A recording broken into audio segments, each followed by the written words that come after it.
하루 종일 비가 많이 왔는데요. 비가 오는 가운데 또 수협에 오신 우리 성도님들 축복하고 감사를 드립니다. 더 많은 은혜의 단비가 우리 심령 가운데 주님께서 부어주실 줄 믿습니다. 오늘은 이제 창세기 38장인데요. 우리가 창세기 37장에서 어떤 말씀을 봤습니까? 유명한 이제 그 내용이 나오죠. 요셉의 형들이 요셉을 팔아넘기는, 노예로 팔아넘기는 그 내용이 나옵니다. 있을 수 없는 일이 일어난 것이죠. 요셉의 형들은 요셉을 노예로 팔아넘긴 다음에 요셉의 채색옷에 순념소에 피를 묻히죠. 순념소를 죽여서 피를 묻히고 아버지 야곱에게 갖고 와서 이것이 당신의 아들의 옷인지 확인하라고 합니다.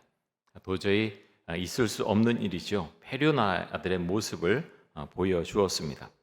자, 그 다음에 이제 38장이 나오는데요. 꼭 이 38장은 들어가지 않아야 될 부분에 이상하게 들어가 있는 것처럼 보입니다. 그런데 그렇지 않죠. 아주 중요한 말씀입니다. 말씀을 한번 쭉 보면서 왜 그런가 같이 한번 살펴보도록 하겠습니다. 자, 1절 말씀이 38장 1절 말씀이 그 후에라는 말로 시작이 됩니다. 어떤 일이 있었나요? 요셉의 형들이 요셉을 노예로 팔아버린 그런 사건이, 엄청난 사건이 있었지요. 자, 그런 사건 이후에 자, 1절 한번 보겠습니다. 그 후에 유다가 자기 형제들로부터 떠나 내려가서 아둘람 사람 히라와 가까이 하니라. 자, 많은 일들이 있었는데요. 다 생략하고 유다가 자기 집을 떠났다. 형제들에게 아버지의 집을 떠났다라고 말하죠. 그 요셉을 미디안 상인들에게 노예로 팔아넘긴 사건 이후에 유다는 자신의 아버지와 형제들이 살고 있는 그곳을 떠납니다. 고대 사회에서 가족 구성원 중에 한 사람이 그가 살던 곳을 떠나 형제들을 떠나서 다른 곳으로 갔다고 하는 것은 그것은 굉장한 사건이었습니다. 쉽게 할 수 있는 일이 아니었죠. 아브라함은 하나님의 말씀을 따라서 떠나지 않습니까? 갈대아 우르에서 떠났고 하란에서 떠납니다. 말씀을 따라서 아브라함은 갔던 거죠. 근데 유다는 말씀을 따라 간 것은 아니었고요. 심경의 변화가 일어나서 아버지의 집, 형제들의 집, 그 가족의 울타리에서 떠나서 자신의 가정을 이루려고 전혀 알지 못하는 곳으로 가게 되죠. 뭐 때문에, 어떤 이유 때문에 유다는 자신의 가족들을 떠나서 낯선 곳으로 간 것일까요? 몇 가지 이유로 한번 생각해 볼 수가 있는데요. 그의 가족들에게서 일어난 일들을 한번 유추해 보면 좋겠습니다.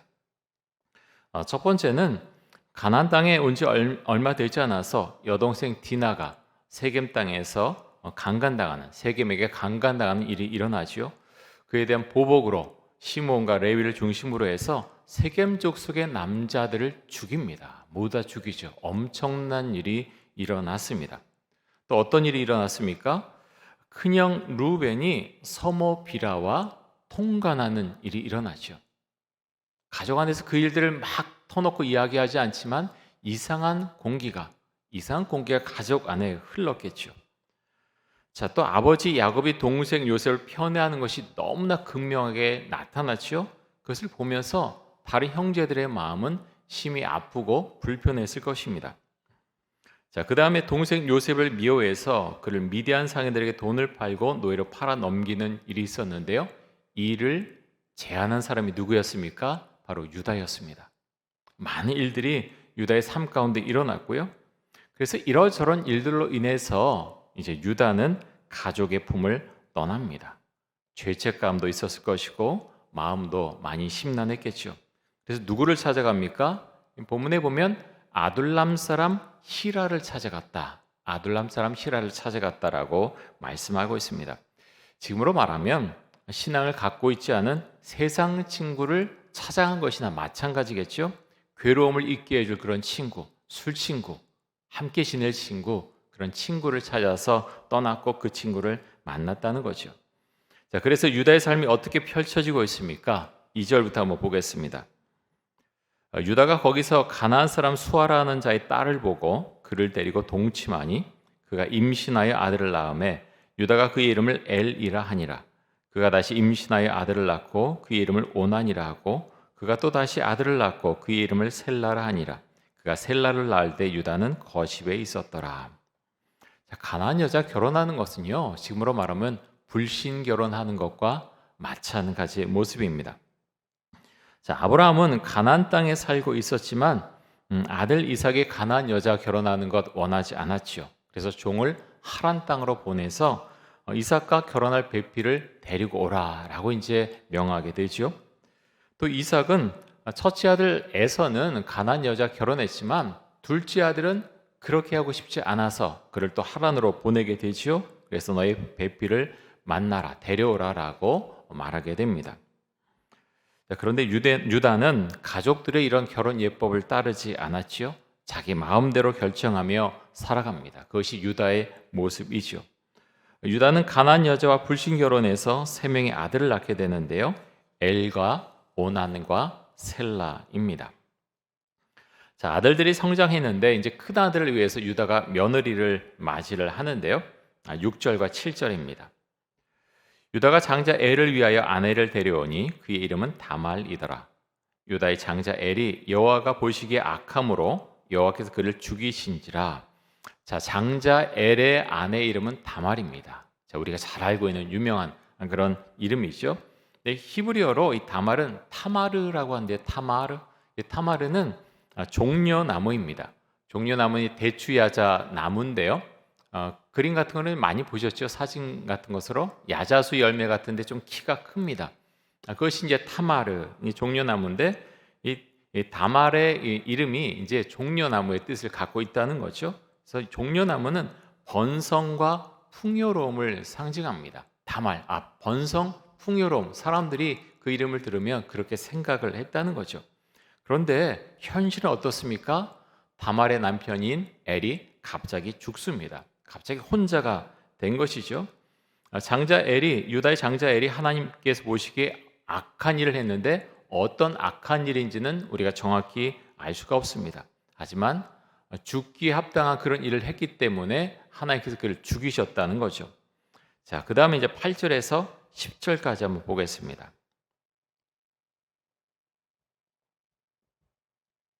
유다가 오난에게 이르되 내 형수에게로 들어가서 남편의 아우된 본분을 행하여 내 형을 위하여 씨가 있게 하라. 오난이 그 씨가 자기 것이 되지 않을 줄 알므로 형수에게 들어갔을 때 그의 형에게 씨를 주지 아니하려고 땅에 설정하매 그 일이 여호와가 보시기에 악함으로 여호와께서 그도 죽이시니. 자, 남편이 갑자기 죽었습니다. 그런데 다말에게는 자녀가 없지요. 고대 세계에서 혼자 된 이 과부에게 자녀가 없다고 하는 것은 미래가 없다는 말이나 똑같은 상황이었습니다.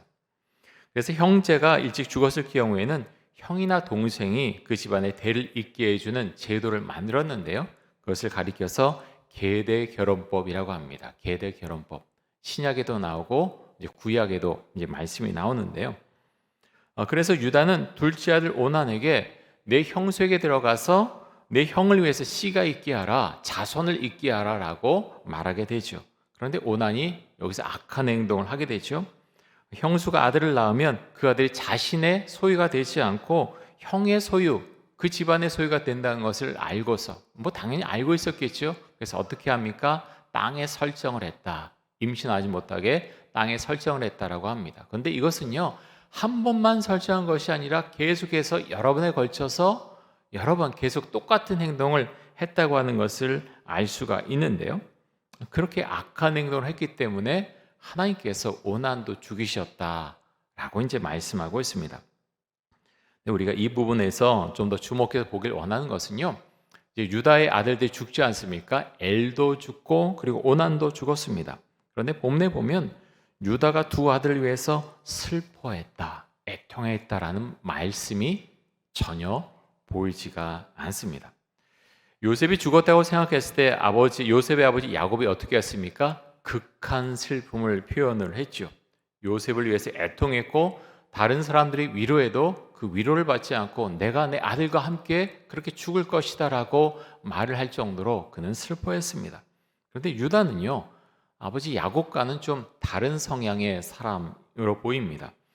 유다는 자신의 두 아들이 죽었음에도 불구하고 그가 두 아들을 위해서 슬퍼했다는 내용의 말씀을 우리는 찾아볼 수가 없습니다. 전체적인 내용으로 보면 유다는 대단히 그 마음이 강팍했고 무정한 사람이라라고 하는 것을 알 수가 있습니다. 이런 모습의 유다였기 때문에 동생 요셉을 미디안 상인들에게 팔자라고 제안을 했던 것이겠죠. 그런데 여러분, 창세기 44장에 유다가 나오는데요, 완전히 다른 사람의 모습으로 등장합니다. 거기 보면 유다는 베냐민을 대신해서 자신이 대신 애굽에 남아서 종이 되겠다, 그러니까 베냐민을 아버지에게 보내달라라고 이제 애굽의 총리인 요셉에게 요청을 하게 되죠. 그는 원래 그런 사람이 아닙니다. 우리가 지금 말씀 보지만 그 무정한 사람이고요, 굉장히 이기적인 사람이고 별로 슬픔도 공감할 줄 모르는 그런 사람입니다. 그런데 오늘 이제 나오는 이 사건을 통해서 그는 완전히 다른 사람이 됩니다. 자, 이어서 11절 한번 보겠습니다.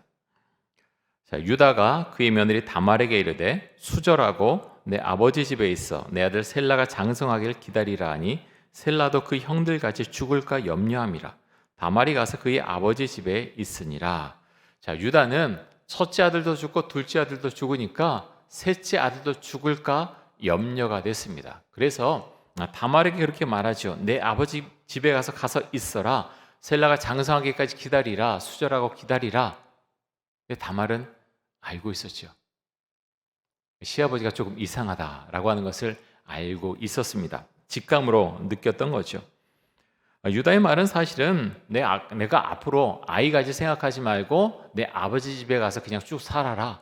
사실은 그렇게 말한 것이나 마찬가지였습니다. 자, 12절부터 보겠습니다. 11절부터 14절 같이 보겠습니다. 제가 봅니다. 얼마 후에 유다의 아내 수아의 딸이 죽은지라. 유다가 위로를 받은 후에 그의 친구 아둘람 사람 히라와 함께 딥나로 올라가서 자기 양털 깎는 자에게 이르렀더니 어떤 사람이 다말에게 말하되 내 시아버지가 자기의 양털을 깎으려고 딥나에 올라왔다 한지라. 그가 그 과부의 의복을 벗고 너울로 얼굴을 가리고 몸을 휩싸고 딥나 길곁 에나임 문에 앉으니 이는 셀라가 장성함을 보았어도 자기를 그의 아내로 주지 않음으로 말미암음이라. 자, 유다는 자신의 아내가 이제 죽었는데요. 아내가 죽은 후에 친구 아둘람 사람 히라와 함께 딥나라고 하는 곳으로 올라옵니다. 이때가 양털을 깎는 축제가 열리는 기간이었던 것으로 보이는데요. 유다의 며느리 다말을 아는 사람이 유다가 딥나에 온 것을 보고 다말에게 말하죠. 내 시아버지가 왔다라고 이제 말을 하게 됩니다. 자신의 시아버지가 딥나에 왔다는 말을 들은 다말은 과부의 의복을 벗고 너울로 몸을 가리고 에나임 문에 앉아 있었다라고 말하는데요. 그녀가 창녀로 변장했다고 하는 것을 이 문장을 통해서 알 수가 있습니다. 자, 그리고 계속 이제 이런 사건들이 펼쳐지는데요. 15절과 16절 보겠습니다.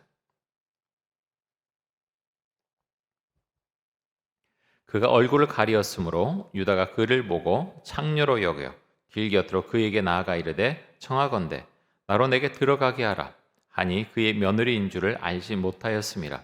그가 이르되 당신 무엇을 주고 내게 들어오려느냐. 그럼 말도 안 되는 장면이 여기서 지금 일어나고 있죠. 도저히 일어나선 안 되는 일이 일어나고 있습니다. 그런데 여러분, 유다가 오랫동안 안 봐서도 자기 며느리인데 왜 그 며느리를 알아보지 못했을까요? 어떻게 창녀로 변장한 다말의 유혹에 그렇게 쉽게 넘어갔을까요? 두 가지 정도를 생각해 볼 수가 있는데요. 첫 번째는 아내가 죽어서 너무나 외로웠기 때문에 그렇게 생각을 해볼 수 있고요. 두 번째는 지금 양털을 깎는 축제 기간인데요. 이 기간에는 사람들이 술을 굉장히 많이 마셨습니다. 유다도 이 기간 동안에 술에 굉장히 취해 있었던 것이 아닌가, 그렇게 유추를 해볼 수가 있죠. 술에 취해 있던 유다는 자신의 며느리지만 창녀로 변장한, 그리고 너울로 그 얼굴을 가린 자신의 며느리를 알아보지 못했습니다. 그래서 이런 관계를 갖게 되는 거죠. 자, 17절부터 보겠습니다. 유다가 이르되 내가 내 떼에서 염소 새끼를 주리라. 그가 이르되 당신이 그것을 줄 때까지 담보물을 주겠느냐. 유다가 이르되 무슨 담보물을 내게 주랴. 그가 이르되 당신의 도장과 그 끈과 당신의 손에 있는 지팡이로 하라. 유다가 그것들을 그에게 주고 그에게로 들어갔더니 그가 유다로 말미암아 임신하였더라. 그가 일어나 떠나가서 그 너울을 벗고 과부의 의복을 도로 입으니라. 자, 유다는 담보물로 자신 도장 그리고 끈, 지팡이를 다말에게 맡깁니다. 아마 그 도장에는 당연히 뭐 유다의 이름이 새겨져 있었을 것이고요. 또 지팡이에도 유다 이름이 새겨져 있었을 가능성이 굉장히 많습니다. 전체적인 내용으로 보면은 유다는 부자였던 것 같습니다. 재물이 넉넉했다는 거죠. 근데 자신의 도장, 끈, 지팡이 이런 것은요. 지금으로 생각하면 어떤 것이 될까요? 뭐 운전 면허증도 될 수 있을 것이고 어떤 여권도 될 수 있을 것이고 자신의 신분증 아니면 좀 더 나아가면 뭐 신용카드까지는 조금 더 많이 나아간 것 같기도 하지만 어쨌든 줘서는 맡겨서는 안 되는 것들을 정말 중요한 것을 그렇게 맡겼다는 겁니다. 왜 그렇습니까? 지금 술에 취한 유다는요 성적인 욕구가 굉장히 커졌고 자신을 절제하지 못한 그런 상황까지 와 있다고 하는 것을 알 수가 있죠. 그래서 맡겨서는 안 되는 것들을 담보물로 맡기게 됩니다. 유다의 가족사를 보면요 그 가족사 가운데 속고 속인 일이 얼마나 많이 일어났습니까? 야곱은 아버지 이삭을 속이고 축복을 받아냈죠. 하지만 야곱은 또 바단 아람에 가서 자신의 외삼촌 라반에게 또 속는 그런 일을 경험을 합니다. 야곱은 또 자신의 아들들에게 속지요. 요셉이 죽었다라고 하면서 그 채색 옷을 갖고 왔을 때 속아 넘어갑니다. 또 유다는 어떻습니까? 유다는 아버지를 또 속였지만 또 자신도 자신의 며느리 다말에게 속아 넘어가죠. 이런 것들 보면서 그런 생각을 하게 됩니다. 누군가를 속이면 그 사람도 똑같이 당한다. 아닌 것 같지만요. 인생을 살다 보면 자기가 그런 일을 행했잖아요. 자신도 그런 일을 언젠가는 당하게 됩니다. 그러니 우리가 거짓말 좀 하지 않고 좀 착하게 살아야 되겠죠.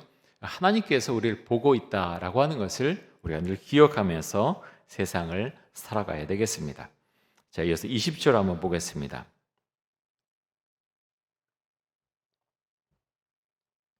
유다가 그 친구 아둘람 사람의 손에 부탁하여 염소 새끼를 보내고 그 여인의 손에서 담보물을 찾으려 하였으나 그가 그 여인을 찾지 못한지라 그가 그곳 사람에게 물어 이르되 길곁 에나임에 있던 창녀가 어디 있느냐 그들이 이르되 여기는 창녀가 없느니라 그가 유다에게로 돌아와 이르되 내가 그를 찾지 못하였고 그곳 사람도 이르기를 거기에는 창녀가 없다 하더이다 하더라.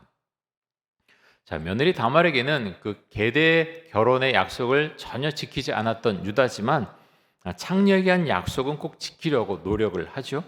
아마도 담보물 때문이었던 것으로 보입니다. 그것 때문에 창피를 당하지 않으려고 그것 때문에 창녀에게 했던 약속을 꼭 지키려고 하죠. 그래서 자신의 친구 아둘람 사람을 보내게 되는데요. 하지만 친구는 창녀를 찾지 못하죠. 우리가 개정개혁판 우리 성경으로는 참 어떤 차이를 알 수가 없는데요. 히브리어 성경에 보면 15절에 나온 창녀와 21절과 22절에 나온 창녀의 좀 이름이 다른 것을 알 수가 있습니다.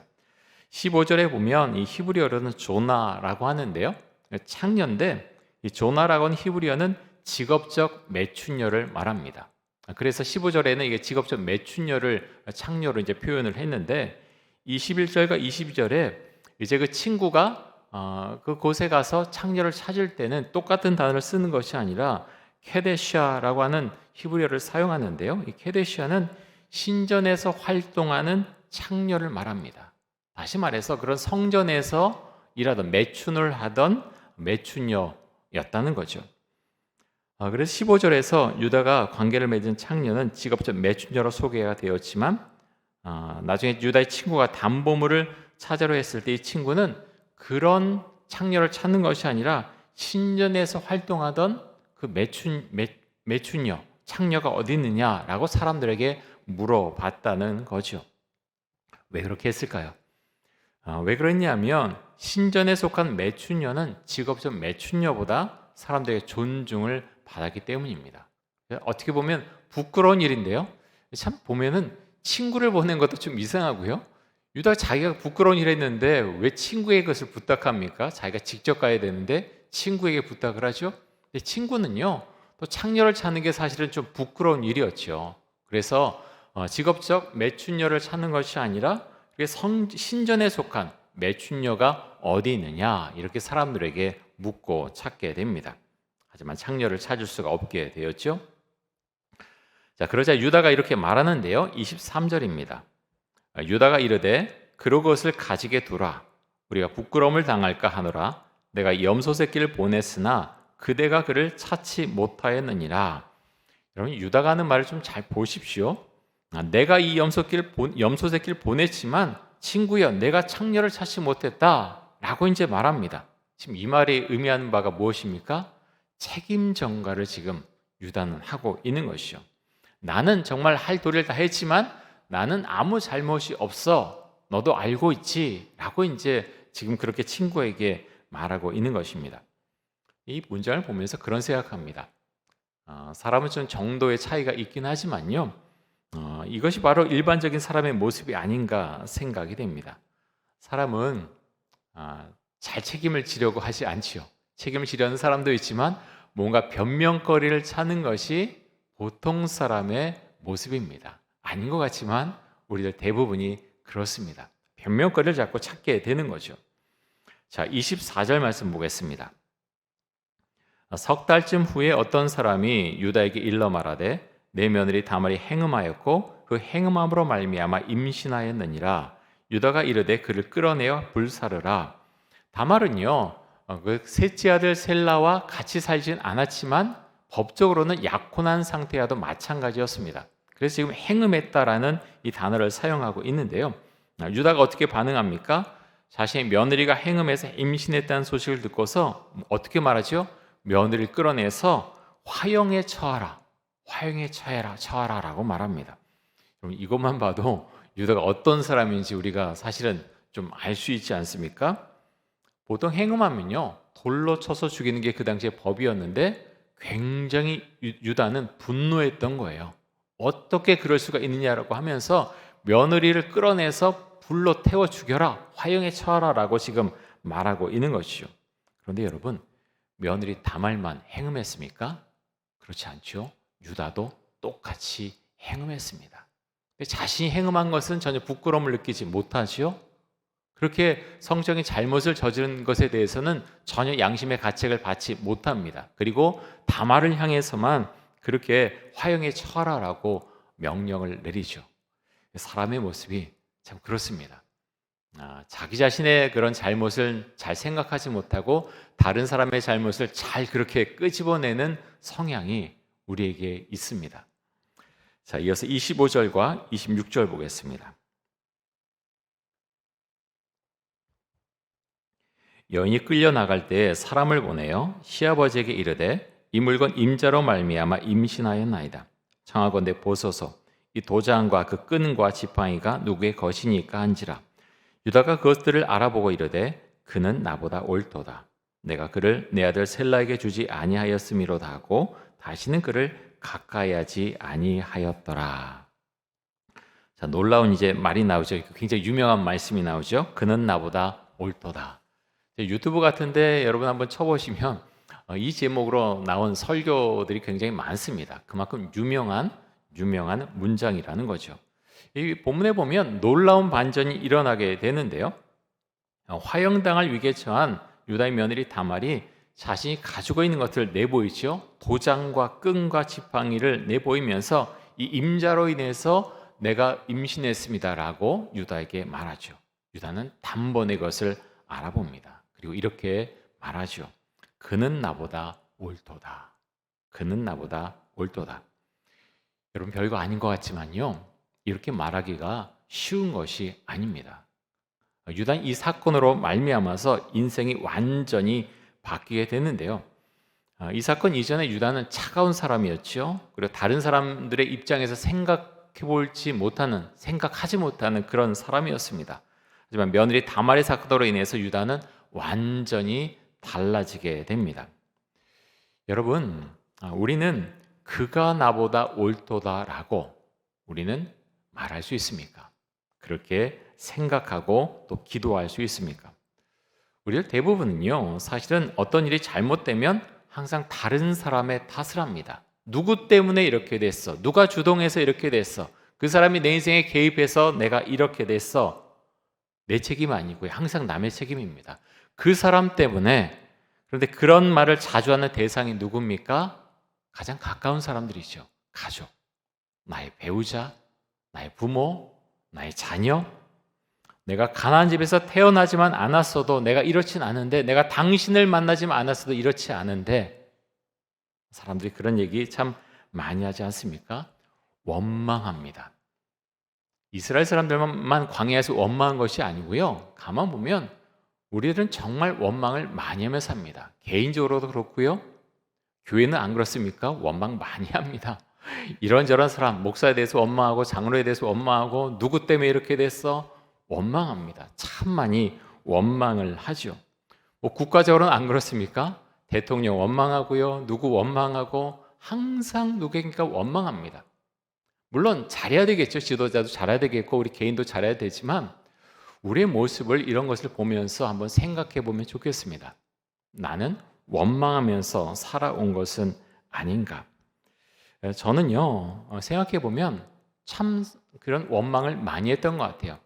내 인생에 있어서 몇몇 사람, 떠오르는 정말 힘들었던 그런 분들이 있거든요. 굉장히 내 인생을 어둡게 하고 힘들게 했던 그 사람들만 안 만났으면 내가 좀 더 나은 인생을 살았을 텐데, 저도 모르게 그런 생각하고 어떨 땐 말로 말하진 않지만 그 생각을 품고 살아갔던 모습, 이 본문을 보면서 그것을 깨닫고 더 많이 생각하게 됩니다.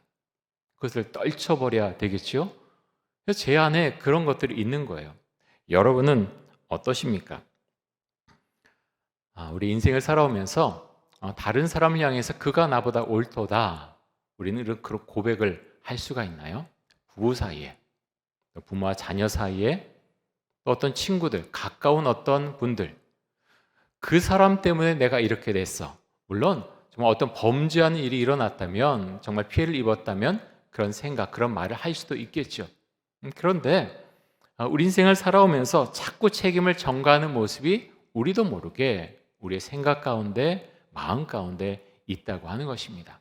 우리가 예수를 믿고 그렇게 은혜를 받고 구속함을 받았다고 하지만 그게 왜 그런가 하면요, 그 안으로 들어가면 우리의 죄 고백이 주 앞에서 온전치 못하기 때문에 사실은 자꾸 남의 탓을 합니다.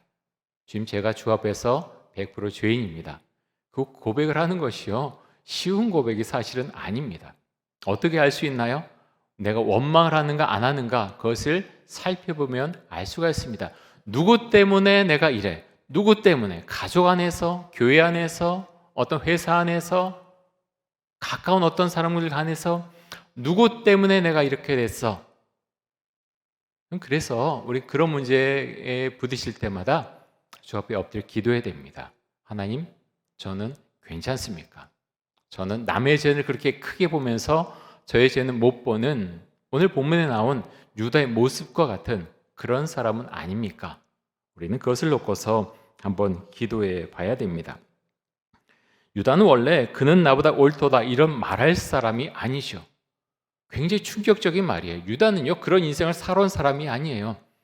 굉장히 자기중심적이고요, 이기적인 사람이고 아주 냉철한 사람이고 웬만해서는 감정 표현이 없는 사람이고, 그래서 나는 내가 갈 길로 갈 거야 라고 그 인생을 살아온 사람이었습니다. 그런데 며느리를 보고서 그는 나보다 옳도다 이 말을 했다는 것은요, 그의 삶에 엄청난 일이 지금 일어났다고 하는 것을 보여주고 있습니다.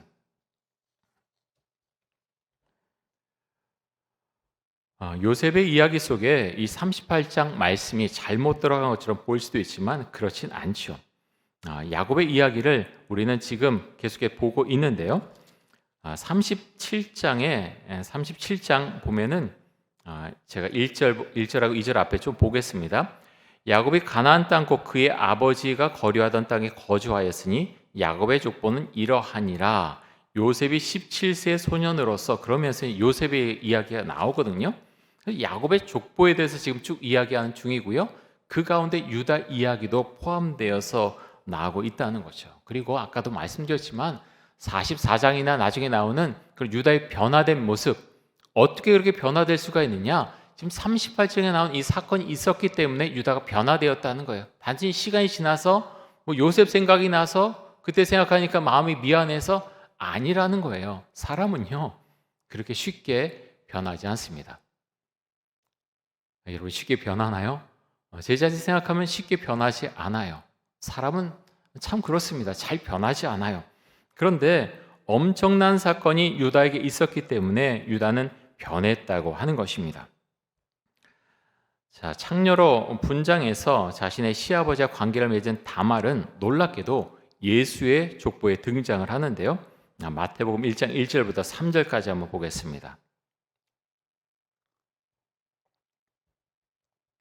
제가 읽겠습니다.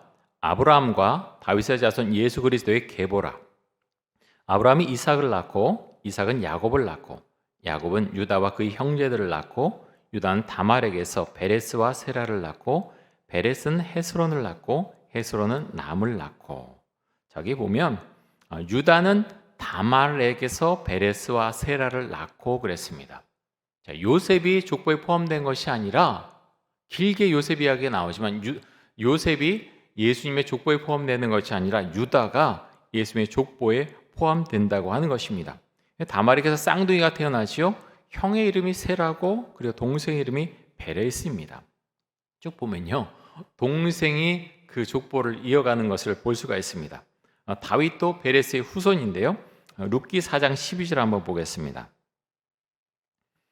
여호와께서 이 젊은 여자로 말미암아 내게 상속자를 주사 내 집이 다말이 유다에게 낳아준 베레스의 집과 같게 하시기를 원하노라 하니라. 자, 이렇게 말씀하고 있고, 또 다말의 둘째 아들 베레스의 이름이 이제 나오고 있고, 룻기 4장 18절에서 22절까지 한번 보겠습니다. 족보에 대해서 나오고 있는데요. 베레스의 계보는 이러하니라. 그러니까 유다의 이제 후손이죠. 베레스는 헤스론을 낳고 헤스론은 람을 낳고 람은 암미나답을 낳았고 암미나답은 나손을 낳았고 나손은 살몬을 낳았고 살몬은 보아스를 낳았고 보아스는 오벳을 낳았고 오벳은 이새를 낳고 이새는 다윗을 낳았더라. 자, 오늘 말씀과 쭉 연결해서 다윗의 족보가 연결되는 것을 우리는 볼 수가 있습니다. 자, 오늘 창세기 38장 말씀을 봤는데요. 다른 것은 다 잊어버려도 한 가지만 좀 기억하시면 좋겠습니다. 그는 나보다 옳도다. 이거 생각하면서 유다 나쁜 놈 그러면 안 되고요. 유다가 이 말을 했는데 이 말은요 바로 우리의 고백이 되어야 한다는 겁니다. 우리 인생 가운데 어떤 일이 전에 있었고 또 앞으로 있을지 우리는 잘 모르죠. 그는 나보다 옳도다. 유다 인생을 바꾼 그 한마디 말이라고 하는 것입니다. 사람은 갑자기 변하지 않습니다. 유다 같은 경우도 이 사건만 있었던 것은 아니죠. 자신의 동생 요셉을 노예로 팔아 넘겼고 자신의 두 아들도 죽었고 아내도 죽었고 하지만 별로 달라진 모습이 보이지 않는데요. 자신의 며느리 다말과의 그런 사건으로 인해서 유다는 심경의 변화가 일어나죠. 여러 가지 일들이 있었는데 가장 충격적인 것은 그 며느리 다말과의 사건이었다는 거예요. 그 한 가지만 있었던 것은 아니지만 가장 강력한 사건으로 유다에게 이것이 일어남으로 인해서 그는 결국 그는 나보다 옳도다. 평생에 한 번도 해보지 못했던 이 말을 유다는 하게 되었고 그로 인해서 생각도 달라지고 사람을 보는 눈도 달라지고 완전히 인생이 달라지게 되었다고 하는 것입니다.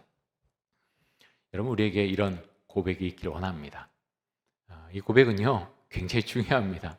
주 앞에 기도해 보십시오. 이 고백이 있으면 가족 안에서 여러 가지 갈등이 일어나는 것, 또 교회 안에서의 어떤 갈등, 그것을 그렇게 막 드러내놓고 다른 사람을 비난하고 욕하고 하지 않게 됩니다. 왜 그렇습니까? 나의 죄성을 보게 되기 때문에 그렇습니다. 누구를 자꾸 갖다 대는 것이 아니라 하나님 앞에서 제가 죄인입니다 라고 고백을 하고 엎드려 기도하게 되겠죠. 오늘 말씀 생각하면서 같이 한번 기도하겠는데요. 그는 나보다 옳다는 고백을 주님 제가 할 수 있게 하여 주옵소서. 우리의 생각과 삶의 변화가 있게 해주시고 다른 사람의 탓을 하는 것이 아니고 나 인생을 이끌어 오신 하나님께 감사와 찬양을 올려드리게 하여 주옵소서. 우리 함께 통성으로 기도하겠습니다.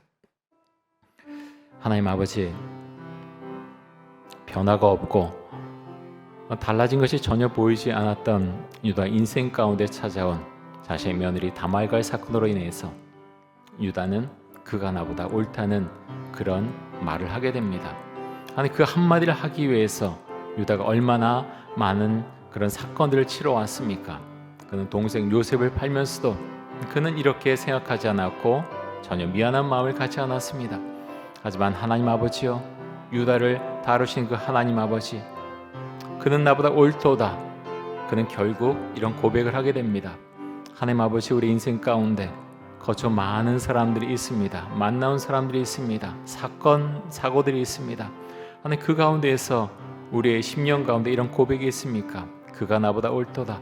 하나님께서 나의 인생을 이끌어 오셨다라는 신앙의 고백이 우리에게 있습니까?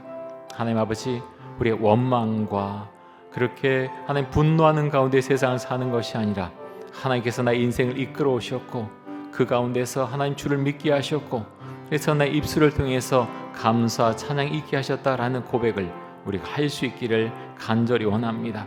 우리 가운데 함께 해주시고 하나님, 우리의 인생 가운데 일어나는 여러 가지 일들로 인해서 그 사건들로 인해서 주 앞에서 내가 죄인임을 그렇게 고백하면서 다른 사람의 죄를 지적하고 그것을 한번 정죄하는 것이 아니라 주 앞에서 내가 어떤 사람인가 그것을 바라볼 수 있도록 해주시고 주 앞에서 온전한 모습이 되기 위해서 주 앞에 회개하며 또 기도하며 또 성경을 통해서 우리에게 보여주시는 그 모습을 우리가 보고 하나님 온전한 그리스도의 형상을 이루기까지 주를 향해서 그렇게 나아가는 그런 사람으로 우리가 살아갈 수 있도록 지금 역사하시고 우리의 삶을 인도하여 주옵소서.